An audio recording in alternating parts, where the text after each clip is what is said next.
If you've been asking, what the heck is a jicama, then you need to stay tuned to today's video. I'm gonna share all the details about this exciting vegetable that you never knew, and I'm gonna show you why it needs to be a staple in your diet. So jicama, it's a tuber vegetable from Central America, and you can actually enjoy it raw or cooked. Now when you see it, it's a little intimidating, but once you know what to do with it, it's actually really easy to prepare. So first, you just have to get past this bark-like skin. Now, it's a little intimidating, but what you do is you just have to peel the skin off. Don't use a vegetable peeler though, it can actually be dangerous. Use a sharp knife to peel off the skin. And then once it's peeled, you can either slice it into quarters, sticks, even cubes.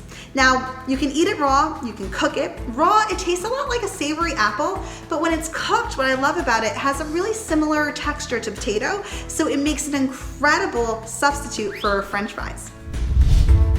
Now, just like any other raw vegetable, you can eat jicama with plain, you can have a dip with it, or like I mentioned, you can cook it. So you can make healthier fries, chips, even low-carb taco shells. It only has 25 calories and 3 grams of fiber per every half cup of raw jicama, so it's a really great option for any meal plan or any diet. So how do you like your jicama? Let me know in the comments. And if you like more tips and tricks like this, make sure to subscribe.